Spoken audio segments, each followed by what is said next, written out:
একদিন হযরত ঈসা আলাইহিস সালাম সফরের উদ্দেশ্যে কোথাও যাচ্ছিলেন। এমন সময় এক ইহুদি এসে আরজ করল, হে আল্লাহর রসুল, আমি আপনার সফরের সঙ্গী হতে চাই। হযরত ঈসা আলাইহিস সালাম বললেন, ঠিক আছে, তুমি যখন আমার সাথে যেতে চাচ্ছ তাহলে চলো। অতঃপর দুজন মিলে হাঁটতে শুরু করলো। হাঁটতে হাঁটতে অনেক দূর যাওয়ার পর তারা ক্লান্ত হয়ে পড়ল এবং প্রচণ্ড ক্ষুধা অনুভব করল। ক্ষুধার জ্বালায় তাদের সামনে এগোনো কঠিন হয়ে পড়ল। তাই এবার কোথাও বসে নাস্তা করার মনস্থ করল এবং তারা একটি গাছের নিচে গিয়ে বসল। তাদের দুজনের নিকট মাত্র 3টি রুটি ছিল। তারা রুটি 3টি একটি প্লেটে রাখল এবং একটি একটি করে দুজনে 2টি রুটি খাওয়ার পর হযরত ঈসা আলাইহিস সালাম বললেন, ভাই, তুমি একটু বসো, আমি এখনই আসছি। কথা বলে ঈসা আলাইহিস সালাম চলে গেলেন। এদিকে ঈসা আলাইহিস সালামের অনুপস্থিতিতে ইহুদির মনে প্রচণ্ড লোভ জাগল। সে মনে মনে ভাবল, যদি আমি এই 3য় রুটিটি লুকিয়ে রাখি তাহলে অন্য এক সময় একা একা খেয়ে নিতে পারবো। তাই সে রুটিটা তার ব্যাগের মধ্যে লুকিয়ে রাখল। একটু পরে হযরত ঈসা আলাইহিস সালাম ফিরে এসে প্লেটে রুটিটা না দেখে জিজ্ঞেস করলেন, ভাই, রুটিটা কোথায়? লোকটি অকপটে জবাব দিল, আমি জানি না। হযরত ঈসা আলাইহিস সালাম কোনো কথা না বাড়িয়ে বললেন, ঠিক আছে, চলো আমরা সামনে অগ্রসর হই। তারা পুনরায় হাঁটতে লাগলো। চলতে চলতে বেশ কিছু দূর যাওয়ার পর হযরত ঈসা আলাইহিস সালাম 3টি হরিণ দেখতে পেলেন। তিনি হাত দিয়ে ইশারা করে একটি হরিণকে ডাকলেন। সাথে সাথে হরিণটি তার সামনে এসে উপস্থিত হলো। অতঃপর তিনি উহাকে জবাই করে নির্দেশ দেওয়া মাত্রই মুহূর্তের মধ্যে উহার গোশত ভুনা হয়ে গেল। এবার তারা অত্যন্ত পরিতৃপ্ত সহকারে তা ভক্ষণ করল। খাওয়া দাওয়ার শেষে হযরত ঈসা আলাইহিস সালাম হরিণটির হাড়গোড়ের দিকে উদ্দেশ্য করে বললেন, আল্লাহর হুকুমে জীবিত হয়ে যাও। হযরত ঈসা আলাইহিস সালাম এটা বলার সাথে সাথেই তৎক্ষণাৎ হরিণটি জীবিত হয়ে গেল এবং দৌড়াতে দৌড়াতে বনের দিকে চলে গেল। এদিকে ইহুদি লোকটি অত্যন্ত আশ্চর্যের সাথে তার সামনে সংঘটিত হওয়া বিস্ময়কর এই ঘটনা প্রত্যক্ষ করছিল। এবার হযরত ঈসা আলাইহিস সালাম তাকে লক্ষ্য করে বললেন, যে আল্লাহ আমাকে এরূপ অলৌকিক কাজ দেখানোর ক্ষমতা দান করেছেন তার কসম দিয়ে জিজ্ঞাসা করছি, সত্য করে বলো, 3য় রুটিটি কোথায়? ইহুদি এবারও বলল, আমি কিছুই জানি না। হযরত ঈসা আলাইহিস সালাম বলেন, ঠিক আছে, চলো আমরা সামনে অগ্রসর হই। চলতে চলতে আরও কিছু দূর সামনে যাওয়ার পর তাদের সামনে একটি নদী পড়ল, কিন্তু নদী পার হওয়ার মতো তেমন কিছুই ছিল না। হযরত ঈসা আলাইহিস সালাম এবারও আরেকটি অলৌকিক ঘটনা ইহুদিকে দেখালেন। তিনি ইহুদির হাত ধরে পানির উপর দিয়ে স্বাচ্ছন্দ্যে ওপারে চলে গেলেন, অথচ তার শরীর সামান্যতম ভিজল না। এ দেখে ইহুদি পূর্বের তুলনায় আরও বেশি আশ্চর্যান্বিত হল। হযরত ঈসা আলাইহিস সালাম তাকে পুনরায় জিজ্ঞেস করলেন, যে আল্লাহ তোমাকে এত বড় অলৌকিক ঘটনা দেখালেন তার নামের কসম খেয়ে বলছি, 3য় রুটিটি কোথায়? লোকটি এবারও পূর্বের ন্যায় জবাব দিল, বলল, আমি কিছুই জানি না। হযরত ঈসা আলাইহিস সালাম বললেন, ঠিক আছে, চলো আমরা সামনে অগ্রসর হই। দুজনে যেতে যেতে বেশ কিছু দূর অগ্রসর হওয়ার পর হযরত ঈসা আলাইহিস সালাম কিছু বালি একত্রিত করলেন এবং সেগুলোকে লক্ষ্য করে বললেন, স্বর্ণে পরিণত হয়ে যাও। কথা বলার সাথে সাথেই বালিগুলো স্বর্ণে রূপান্তরিত হয়ে গেল। অতঃপর ঈসা আলাইহিস সালাম স্বর্ণগুলোকে 3 ভাগে ভাগ করলেন এবং বললেন, এখান থেকে 1 ভাগ তোমার, আর 1 ভাগ আমার, আর 3য় ভাগ ওই ব্যক্তির যার নিকট 3য় রুটিটি রয়েছে। এবার ইহুদি স্বর্ণের লোভে সত্য কথা বলে দিল। সে বলল, 3য় রুটিটি তো আমার কাছেই রয়েছে। কথা শুনে হযরত ঈসা আলাইহিস সালাম তাকে বললেন, যখন তুমি সত্য কথা বলেই দিলে, তবে নাও, এই সকল স্বর্ণই তোমার। কথা বলে তিনি সবগুলো স্বর্ণ তার হাতে সোপর্দ করে নিজ গন্তব্যের উদ্দেশ্যে রওনা হলেন। স্বর্ণ পেয়ে ইহুদি লোকটি খুবই খুশি হলো। সে ভাবতেই পারছে না সে এখন কি করবে। ঘটনাক্রমে সে পথ দিয়ে দুজন ডাকাত ডাকাতি করতে দূরে কোথাও যাচ্ছিল। তারা দেখল এক ব্যক্তি অনেকগুলো স্বর্ণ নিয়ে দাঁড়িয়ে আছে। তারা স্বর্ণ দেখে খুবই আনন্দিত হলো। তারা ভাবল, আজকে আর কষ্ট করে দূরে যেতে হবে না, শিকার তো এখানেই রয়েছে। তারা ইহুদি লোকটির কাছে আসলো এবং ধারালো অস্ত্র দিয়ে ইহুদিকে মেরে ফেলতে উদ্যত হলো এবং পরে যাবতীয় স্বর্ণ নিয়ে চলে যাওয়ার মনস্থ করল। কিন্তু ইহুদি অত্যন্ত কাকুতি মিনতি করে বলল, ভাই, তোমরা আমাকে হত্যা করো না, চলো আমরা 3 জনে এই স্বর্ণগুলো ভাগ করে নিই। ডাকাত দুজন এ প্রস্তাবে রাজি হলো। তারা স্বর্ণগুলো 3 ভাগে ভাগ করলো। এ সময় তারা প্রচণ্ড ক্ষুধা অনুভব করলো। এ সুযোগে ধূর্ত ইহুদি পরামর্শ দিল ডাকাত দুজনের একজনকে খাবার আনার জন্য। অতএব দুজন ডাকাতের মধ্যে একজন খাদ্য ক্রয়ের উদ্দেশ্যে বাজারে গেল। সে বাজার থেকে ভালো ভালো খাবার ক্রয় করলো, কিন্তু ফেরার পথে লোভ নামক ব্যাধি তাকে আক্রান্ত করলো। চকচকে এই স্বর্ণের সবগুলো একাই পাওয়ার জন্য তার হৃদয় মন ব্যাকুল হয়ে উঠল। এই স্বর্ণে অন্যের ভাগ বসাবে একথা কিছুতেই সে মেনে নিতে পারল না। তাই সে সিদ্ধান্ত নিল, যেভাবেই হোক তাদেরকে হত্যা করে যাবতীয় স্বর্ণের মালিক সে একাই হবে। তার এই পরিকল্পনা বাস্তবায়নের জন্য সে খাবারের সাথে বিষ মিশিয়ে দিল এবং ভাবল, এ খাবার খেয়ে তারা মরে গেলে আমি স্বাচ্ছন্দ্যে সবগুলো স্বর্ণ একাই লাভ করতে পারবো। এদিকে স্বর্ণের কাছে রয়ে যাওয়া দুই ব্যক্তির মনেও লোভের তীব্র আকাঙ্ক্ষা জেগে উঠল। তারা দুজন পরামর্শ করল, সে খাবার নিয়ে আসার সাথে সাথে আমরা তাকে হত্যা করে ফেলব এবং তার স্বর্ণগুলো আমরা দুজনে ভাগ করে নিব। তাই তারা খাবার নিয়ে আগমনকারী ব্যক্তিকে খঞ্জর হাতি নিয়ে সম্পূর্ণরূপে প্রস্তুত হয়ে রইল। আর অন্যদিকে সেই ডাকাত বিষ মিশ্রিত খাবার খাইয়ে তার দুই সাথীকে দুনিয়া থেকে চিরবিদায় দিয়ে যাবতীয় স্বর্ণ লাভ করার অদম্য আগ্রহ ও লোভী মন নিয়ে সামনে অগ্রসর হচ্ছে। এক পর্যায়ে লোকটি যখন খাবার নিয়ে তাদের নিকট উপস্থিত হলো, তখন পূর্বের সিদ্ধান্ত অনুযায়ী অপর দুজন একত্রে হামলা করে তাকে হত্যা করে ফেলল এবং তারা অত্যন্ত খুশি হলো এই ভেবে যে এখন সবগুলো স্বর্ণ তাদের ভাগ্যেই জুটবে। তারা স্বর্ণগুলো ভাগ করার পূর্বে খাবার খাওয়ার ইচ্ছা করলো এবং মনের আনন্দে তারা খাবারগুলো খেলো। খাবারে বিষের পরিমাণ এত বেশি ছিল যে খাবার খাওয়ার সাথে সাথে তারা মৃত্যুর কোলে ঢলে পড়ল। আর এদিকে স্বর্ণ তার আপন স্থানে পড়ে রইল। অতি লোভের কারণে কারো ভাগ্যেই স্বর্ণ তো জুটলই না, উপরন্তু সকলকে প্রাণও দিতে হলো। তাই বলা হয়, লোভে পাপ, পাপের মৃত্যু। ফেরার পথে হযরত ঈসা আলাইহিস সালাম ওই দিক দিয়ে যাওয়ার সময় দেখলেন স্বর্ণগুলো এবং তার পাশে 3টে লাশ পড়ে আছে। লাশগুলি দেখে তিনি সবকিছু বুঝতে পারলেন। অনিচ্ছা সত্ত্বেও তার মুখ থেকে বেরিয়ে এলো, হে দুনিয়া, আফসোস, শত আফসোস তোমার জন্য। তোমার লোভে পড়ে কত মানুষ তাদের জিন্দেগি বরবাদ করে দিল। বনী ইসরাইলে এক লোক বাস করত। ঘটনাক্রমে তার স্ত্রী মারা যায়। সে ছিল খুবই সুন্দরী এবং রূপবতী। সে তার স্ত্রীকে খুবই ভালোবাসত। তার স্ত্রী মারা যাওয়ায় সে খুবই ব্যথিত হলো। তাই সে প্রতিদিন স্ত্রীর কবরের কাছে গিয়ে কাঁদত। ঘটনাক্রমে একদিন হযরত ঈসা আলাইহিস সালাম এই পথ দিয়ে যাচ্ছিলেন। ইসরায়েলি লোকটির এই পেরেশানি দেখে তিনি তাকে এর কারণ জিজ্ঞেস করলেন এবং বললেন, ওহে, তুমি এখানে দাঁড়িয়ে দাঁড়িয়ে কাঁদছ কেন? ইসরায়েলি ব্যক্তি নিজের সকল ঘটনা খুলে বলল। সব শুনে হযরত ঈসা আলাইহিস সালাম বললেন, তুমি কি চাও আমি তোমার স্ত্রীকে জীবিত করে দেই? লোকটি বলল, জি হ্যাঁ, আমি এটাই চাই। হযরত ঈসা আলাইহিস সালাম কবরের আরও কাছে গিয়ে আওয়াজ দিলেন, ওহে কবরের শায়িত ব্যক্তি, আল্লাহর হুকুমে জীবিত হও। হযরত ঈসা আলাইহিস সালাম এ কথা বলার সাথে সাথেই একজন হাবশী কৃষ্ণাঙ্গ গোলাম উঠে আসলো, যার নাক, চোখ, মুখ সহ সমস্ত শরীরে ছিল আগুন আর আগুন। হাবশী গোলামটি হযরত ঈসা আলাইহিস সালামকে দেখে কালিমা পড়ল, লা ইলাহা ইল্লাল্লাহ, ঈসা রূহুল্লাহ। ইসরায়েলি ব্যক্তি হাবশী গোলামকে দেখে বলল, হে আল্লাহর নবী, আমার ভুল হয়ে গিয়েছে, আমার স্ত্রীর কবর তো অন্যটা। এটা শুনে হযরত ঈসা আলাইহিস সালাম ওই গোলামকে হুকুম দিলেন, তুমি তোমার কবরে চলে যাও। আর সাথে সাথেই সে লাশ হয়ে মাটিতে লুটিয়ে পড়ল এবং তার কবরকে মাটি দিয়ে ভরাট করে দেওয়া হলো।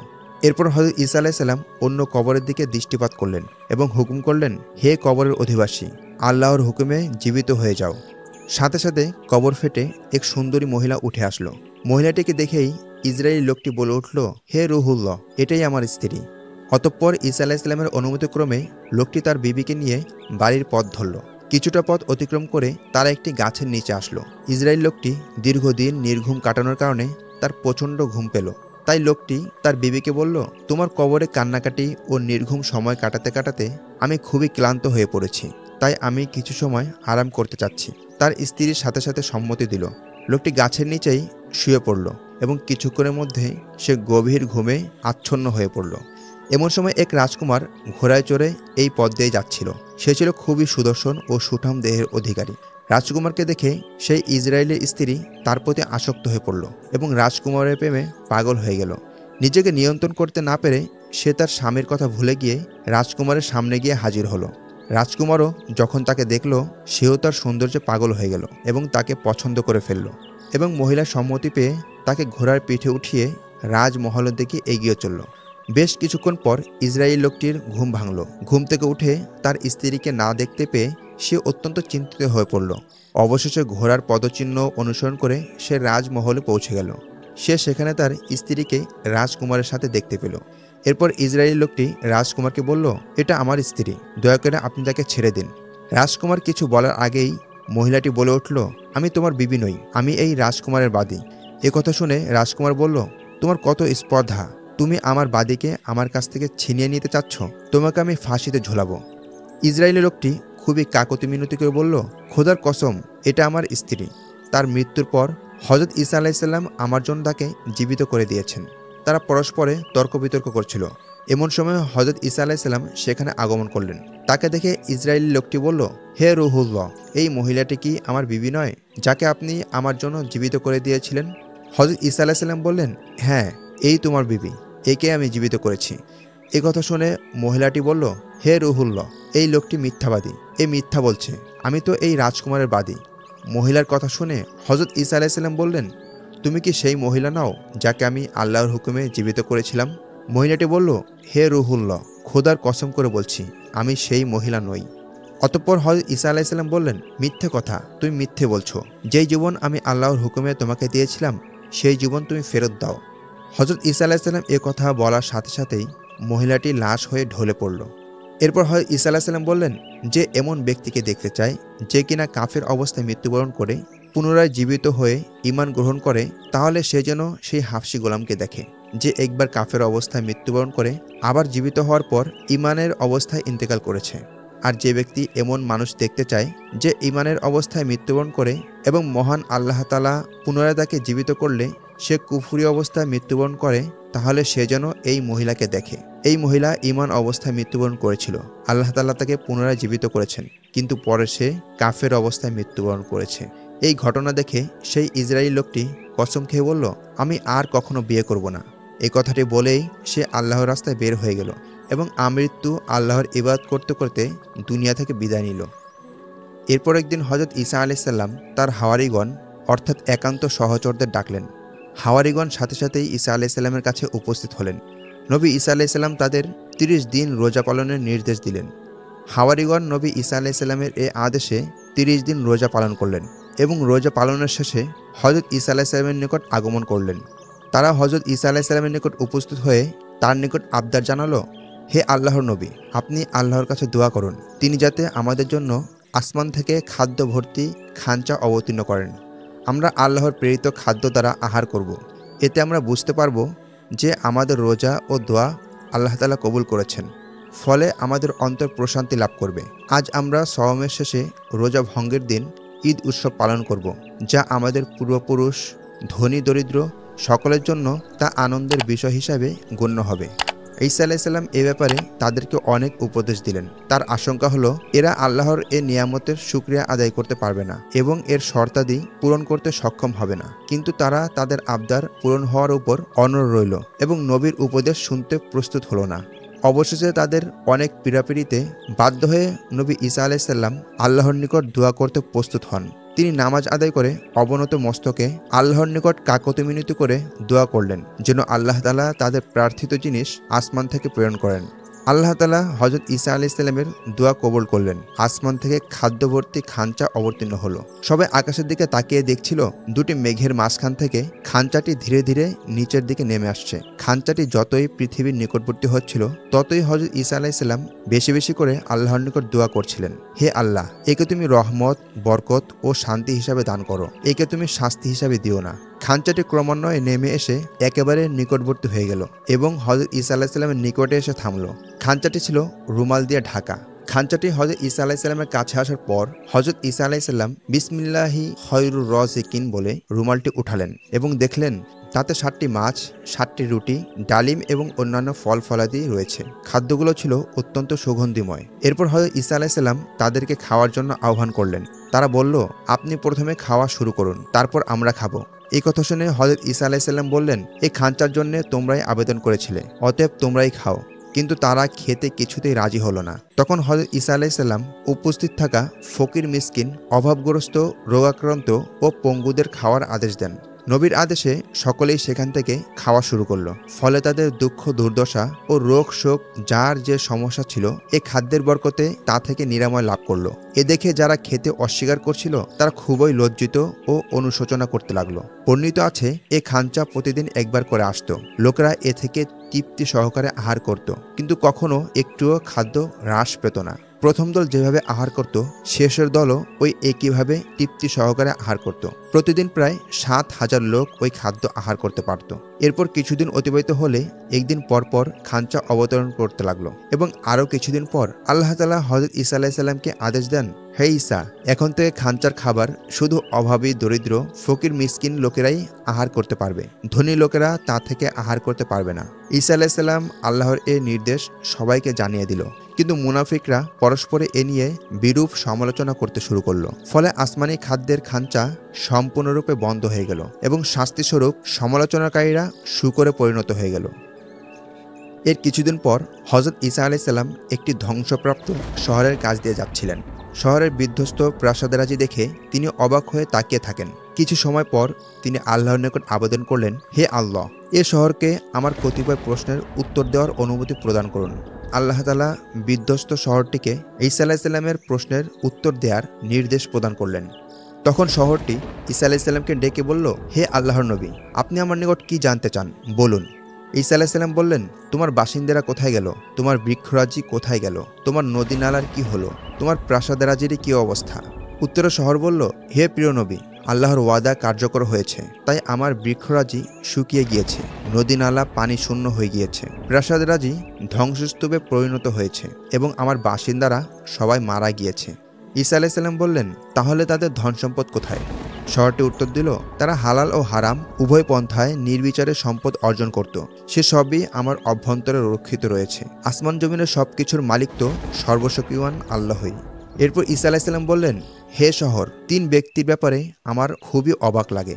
1, যে ব্যক্তি দুনিয়ার সন্ধানে মত্ত অথচ মৃত্যু তার পশ্চাতে লেগে আছে। 2, যে ব্যক্তি প্রাসাদ নির্মাণ করেছে অথচ কবর তার ঠিকানা।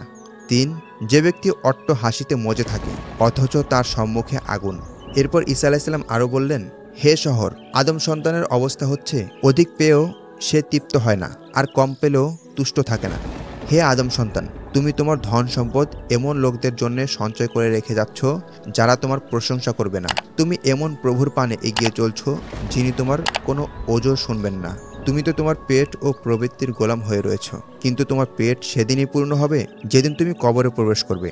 হে আদম সন্তান, অচিরেই তুমি দেখতে পাবে তোমার সঞ্চিত ধনরত্ন অন্যের পাল্লাকে ভারী করছে। একথা বলে হযরত ঈসা আলাইহিস সালাম সেখান থেকে প্রস্থান করলেন। একবার তিনি এক কবরের পাশ দিয়ে যাচ্ছিলেন। ঘটনাক্রমে সেই কবরের নিকটে বসে এক মহিলা কাঁদছিল।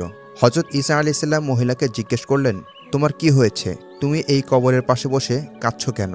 মহিলা উত্তরে বলল, এ আমার একমাত্র কন্যা ছিল। ও ছাড়া দুনিয়াতে আমার আর কেউ নেই। এখন আমি কাকে নিয়ে বাঁচব? ও ছাড়া আমার দুনিয়া তুচ্ছ। তাই আমি আল্লাহর সাথে ওয়াদা করেছি, হয় তিনি আমার কন্যাকে জীবিত করে দিবেন, না হয় আমিও তার মতো মরে যাব। আমি কিছুতেই এই জায়গা ত্যাগ করব না। আপনি দয়া করে একটু আল্লাহর কাছে দোয়া করুন, তিনি যাতে আমার কন্যাকে ফিরিয়ে দেন। মহিলার এই আবদার শুনে ঈসা আলাইহিস সালাম তাকে বললেন, আমি যদি দোয়া করি তবে কি তুমি এখান থেকে ফিরে যাবে? মহিলাটি উত্তরে বলল, হ্যাঁ, আমি তাই করব। যদি আমার মেয়ে জীবিত হয়ে ফিরে আসে তাহলে আমি অবশ্যই এখান থেকে ফিরে যাব। এ কথা শুনে হযরত ঈসা আলাইহিস সালাম 2 রাকাত নামাজ আদায় করলেন এবং কবরের আরও কাছে আসলেন এবং বললেন, ওহে কবরের শায়িত ব্যক্তি, তুমি আল্লাহর হুকুমে উঠে দাঁড়াও এবং কবর থেকে বের হয়ে আসো। এ কথা বলার পর কবরটি সামান্য কেঁপে উঠল। ঈসা আলাইহিস সালাম দ্বিতীয়বার বললেন, ওহে কবরের শায়িত ব্যক্তি, তুমি আল্লাহর হুকুমে উঠে দাঁড়াও এবং কবর থেকে বের হয়ে আসো। দ্বিতীয়বার এ কথা বলার পর কবরটি ফেটে গেল। ঈসা আলাইহিস সালাম তৃতীয়বার আহ্বান করলেন, ওহে কবরের শায়িত ব্যক্তি, তুমি আল্লাহর হুকুমে উঠে দাঁড়াও এবং কবর থেকে বের হয়ে আসো। এবার কবর থেকে মেয়েটি বের হয়ে আসলো। ঈসা আলাইহিস সালাম তাকে জিজ্ঞেস করলেন, বের হতে তোমার এত দেরি হলো কেন? উত্তরে মেয়েটি বলল, প্রথম আওয়াজ শোনার পর আল্লাহ আমার নিকট একজন ফেরেশতা পাঠান, তিনি আমার দেহের অঙ্গ প্রত্যঙ্গগুলি জোড়া লাগান। দ্বিতীয় আওয়াজের পর রূহ আমার দেহে প্রবেশ করে এবং তৃতীয় আওয়াজ যখন আপনি দিলেন তখন আমার ধারণা হলো এটা কিয়ামতের আওয়াজ। আমি ভীত শঙ্কিত হয়ে পড়লাম। কিয়ামতের ভয়ে আমার চুল ও চোখের ভুরু সাদা হয়ে গিয়েছে। তারপর মেয়েটি তার মাকে বলল, হে মা, আপনি আমাকে মৃত্যুর তিক্ত স্বাদ 2 বার গ্রহণ করালেন কেন? মৃত্যুর যন্ত্রণা যে কত কঠিন, যে আস্বাদন করেছে সেই বলতে পারবে। মা, আপনি ধৈর্য ধরুন, পুণ্যের আশা করুন। দুনিয়াতে থাকার কোনো আগ্রহ এখন আমার নেই। এরপর মেয়েটি হজরত ঈসা আলাইসাল্লামকে বলল, হে রুহুল্লাহ, আপনি আল্লাহর নিকট দোয়া করুন যেন আমাকে তিনি আখিরাতের শান্তিময় জীবন ফিরিয়ে দেন এবং মৃত্যুর কষ্ট কমিয়ে দেন। ঈসা আলাইসাল্লাম আল্লাহর নিকট দোয়া করলেন, ফলে মেয়েটির দ্বিতীয়বার মৃত্যু হলো এবং তাকে কবরস্থ করা হলো। এরপর একদিন হজরত ঈসা আলাইসাল্লাম তার উম্মতদের হেদায়েতের বাণী শোনাচ্ছিলেন। এমন সময় এক ব্যক্তি তাকে জিজ্ঞেস করল, কোন ব্যক্তির ফিতনা সবচাইতে মারাত্মক? উত্তরে ঈসা আলাইসাল্লাম বললেন, আলেমের পদস্খলন, কেননা আলেমের পদস্খলনে আরও বহু লোক বিপদগামী হয়ে যায়। ঈসা আলাইসাল্লাম আরও বললেন, হে জ্ঞান পাপীরা, দুনিয়াকে তোমার মাথার উপরে রেখেছ আর আখিরাতকে রেখেছ পায়ের নিচে। তোমাদের কথাবার্তা যেন সর্বরোগের নিরাময় হয়, কিন্তু তোমাদের কার্যকলাপ হচ্ছে মহাব্যাধি। তোমাদের উপমা হচ্ছে সেই মাকাল গাছ যা দেখলে মানুষ আকৃষ্ট হয় কিন্তু তার ফল খেয়ে মারা যায়। হে নিকৃষ্ট জ্ঞান পাপীরা, তোমরা জান্নাতের দরজায় বসে আছো কিন্তু তাতে প্রবেশ করছো না, আর নিঃস্বদেরকে তাতে প্রবেশ করার আহ্বানও করছো না। আল্লাহর নিকট সর্বাধিক নিকৃষ্ট সেই ব্যক্তি যে তার জ্ঞানের বিনিময়ে দুনিয়া অর্জন করে। তিনি আরও বললেন, আল্লাহর জিকির ব্যতীত কথাবার্তা বেশি বলো না, অন্যথায় তোমাদের অন্তর কঠিন হয়ে যাবে। আর কঠিন অন্তর আল্লাহ থেকে দূরে থাকে, যে বিষয়ে তোমরা অবগত নও। মানুষের গুনাহের প্রতি এমনভাবে দৃষ্টি দিও না যেন তুমি প্রভু, বরং নিজেকে দাসের ভূমিকায় রেখে সেদিকে লক্ষ্য করো। কেননা মানুষ দুই শ্রেণীর হয়ে থাকে, কেউ বিপদমুক্ত, কেউ বিপদগ্রস্ত। বিপদগ্রস্তের প্রতি সদয় হও এবং বিপদমুক্তের জন্য আল্লাহর প্রশংসা করো। তোমরা কাজ করো আল্লাহর জন্য, পেটের জন্য নয়। পাখিদের প্রতি লক্ষ্য করো, তারা সকালে বের হয়, সন্ধ্যায় ফিরে আসে। তারা চাষাবাদও করে না, ফসলও ফলায় না, আল্লাহই তাদেরকে খাওয়ান। যদি বলো যে পাখিদের চেয়ে আমাদের পেট তো বড়, তাহলে গরু ও হাতির দিকে তাকাও। সকালে যায়, সন্ধ্যায় ফিরে আসে। এরাও না ক্ষেত করে না ফসল ফলায়, আল্লাহই এদের রিজিক দান করেন। অতএব তোমরা আল্লাহর উপর ভরসা রাখো, তাকে এক জানো, সর্বদা তার হুকুম মোতাবেক জীবন পরিচালনা করো। তবেই তোমরা দুনিয়া আখিরাত উভয় জাহানেই সফলতা লাভ করবে, পাবে অফুরন্ত শান্তির স্থান জান্নাত। প্রিয় দর্শক, যদিও হযরত ঈসা আলাইহিস সালাম তার উম্মতকে উদ্দেশ্য করে বলেছেন, কিন্তু কথাগুলো আমাদের জন্য অপরিহার্য। মহান আল্লাহ তাআলা আমাদেরও উপরের বিষয়গুলোর উপর আমল করার তৌফিক দান করুন। আমিন। Please like, share, and subscribe our channel.